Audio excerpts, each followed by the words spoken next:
lie les exigences et les objets de l'entreprise, on risque de faire apparaître des exigences qui sont contradictoires.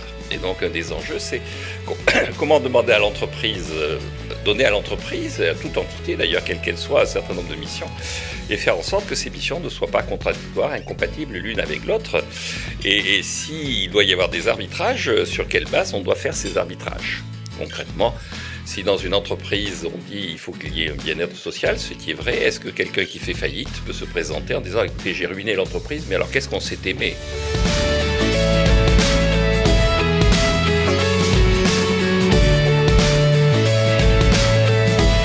On est dans ce débat à la rencontre de deux droits opposés.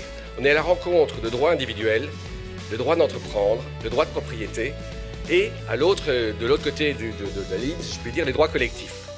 L'impact de l'activité de l'entreprise sur la société, sur les travailleurs, mais aussi sur les gens qui l'affectent. Et donc, où faut-il mettre le curseur? Tant qu'on les opposera, je pense qu'on n'arrivera à rien.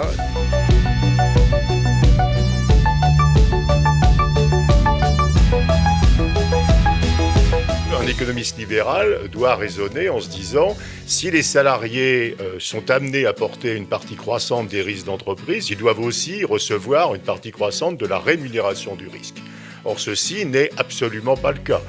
Je ne porte aucun jugement politique sur ça, je dis simplement que c'est une profonde inefficacité par rapport au fonctionnement normal d'une économie. Et donc il faut, et j'y reviendrai, réfléchir aux moyens de rééquilibrer la rémunération des risques.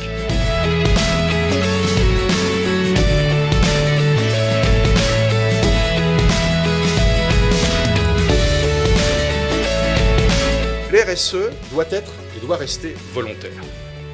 Si vous mettez une obligation, vous allez tuer les petits. Parce que nous n'avons pas, entre guillemets, les moyens autour de nous de nous appuyer d'experts, de dépenser de l'argent pour y arriver et répondre à une norme qui risque de nous être imposée. Donc il faut que la démarche RSE elle soit volontaire. Deuxièmement, il faut qu'une démarche RSE soit expérimentale et qu'on puisse revenir tous les 3 à 5 ans sur une démarche qu'on avait décidée 3 ou 5 ans plus tôt. Pourquoi? Parce que notre environnement évolue. Et ce qui est vrai aujourd'hui ne sera peut-être plus la même chose dans quelques années.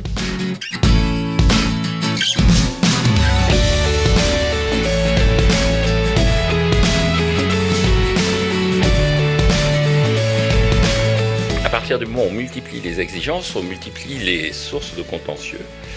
Et il y a des gens qui ne sont pas forcément bien intentionnés dans la société.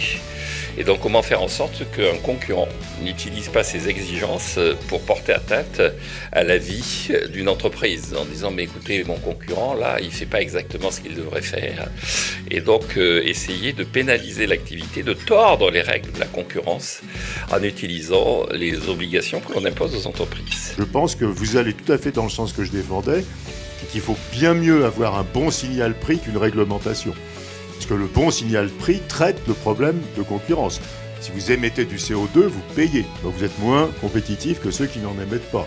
Si vous le faites par une réglementation, vous n'avez pas cette... Donc il faut systématiquement, il me semble, privilégier l'incitation et le signal prix à la réglementation et à la bureaucratie.